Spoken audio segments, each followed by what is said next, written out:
With jitters and with prayers, with countdown clocks in their heads and their immigration lawyers on speed dial, hundreds of thousands of young immigrants have spent all fall and winter watching President Trump and congressional leaders negotiate their fate. Every fleck of news a tantalizing omen. It's like watching a telenovela. Every day is different, said Francis Mady, 28, who was brought to the United States from Venezuela in 2003 and now lives on Long Island. Now we're just going to the stressful part of the telenovela where you wonder what will happen to the protagonist. The protagonist, in this case, happens to be her. Perhaps more than any other single group of people in the country, the Dreamers, as these young immigrants are known, have had their lives shaped directly by the mood swings of national politics. But in the 4 months since the Trump administration announced that it would shut down Deferred Action for Childhood Arrivals, or DACA, the program that protects 800,000 young immigrants brought to the country illegally as children, the goings-on in Washington have felt especially personal. While Congress engages in a high-stakes staring contest over a substitute program, immigrants have already begun losing their protections, exposing them to deportation. Then came Tuesday afternoon, when the glimmers of a bipartisan deal emerged.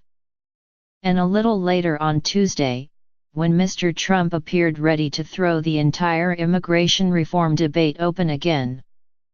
And then late Tuesday night, which brought news of a startling court ruling that threatened to muddle matters yet again.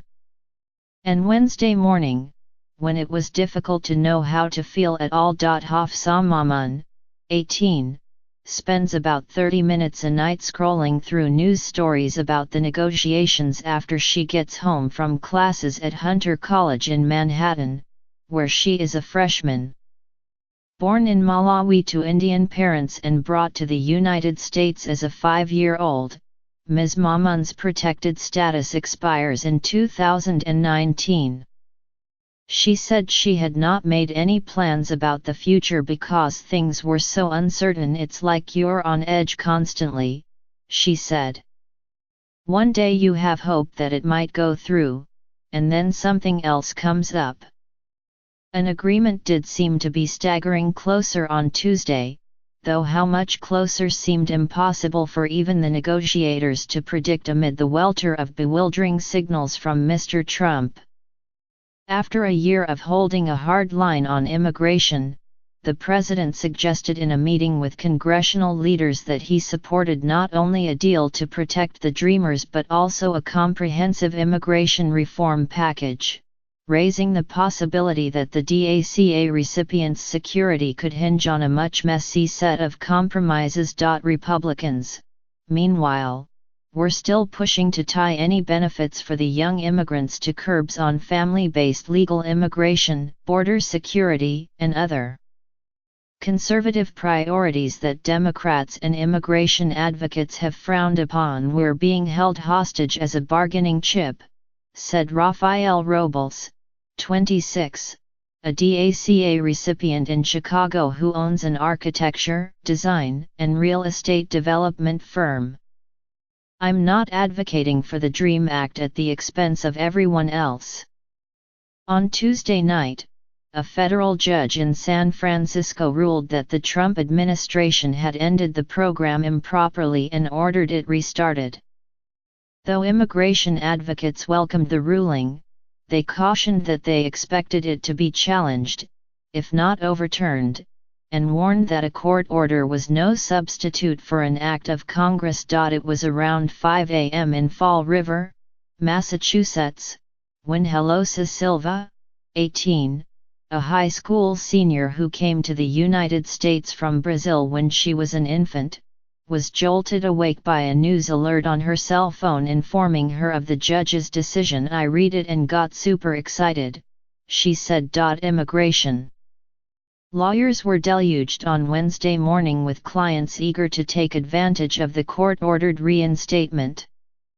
Jeremy McKinney, an immigration lawyer in North Carolina whose firm has more than 1,000 clients with DACA, said he posted the court ruling on the firm's Facebook page late Tuesday, only for his phones to blow up in the morning. Mr. McKinney said that he had advised his clients against filing renewal paperwork because there was no guarantee that the administration would approve any new applications, even if it did not win on appeal, and he did not feel comfortable accepting legal fees for what would likely be a futile effort. It was difficult news to break to clients who are emotionally exhausted. We certainly have been wearing our counselor hats here at the law firm, he said. We do our best to talk them through it, to kind of decrease their anxiety levels, but frankly, it's not working. Ramiro Luna was working late on Tuesday in Dallas when he saw the news about the judge's ruling on Facebook.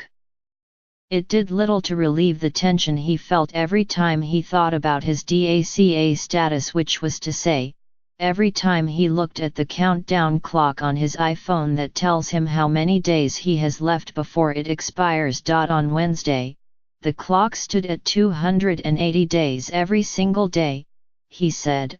I feel like I have 1 day left to consider myself safe here. Mr. Luna, 33, came to the United States from Mexico with his father at the age of 7. Now studying psychology at the University of North Texas at Dallas, he works as the campaign manager for State Representative Victoria Neve, a Dallas Democrat. He said he had grown accustomed to living with chaos and uncertainty. For one thing, he might lose his work permit before ballots are cast in the election he is working on. DACA has allowed its recipients to get jobs, go to college, obtain driver's licenses and open 401(k)s. All of those opportunities are now at risk. We're at the mercy of the administration. We're at the mercy of court rulings, Mr. Luna said. Right now I'm already thinking, what kind of remedial job am I going to be able to do without documentation? For Missile Garcia, 27, the question was no longer theoretical. The work permit he obtained through DACA has already expired, forcing him to give up his job as a mentor with the Baltimore City schools system. Now he works as a restaurant cook, paid off the books in cash, he said. On Wednesday, unwilling to leave matters to a judge, he was in Washington, knocking on lawmakers' doors with a Baltimore-based advocacy group, CASA in Action. I feel like this government says things that get people excited and then gets their hopes up, he said, and at the end of the day it's like a stab in the back.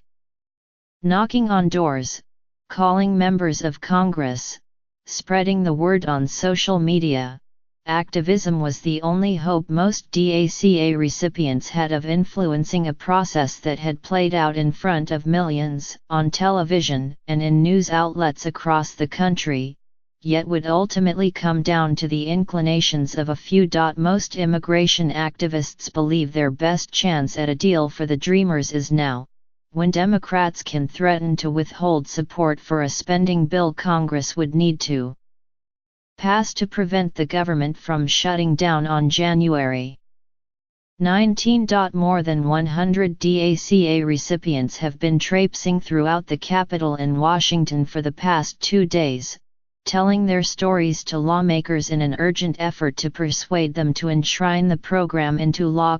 One of them was Hector Rivera Suarez, 20, the student body president at Guilford College, in Greensboro, NC, whose DACA status expires January 21. Now I feel like I don't have control over my own future anymore, he said. I had all these plans, but now it's up to someone else to make those decisions for me.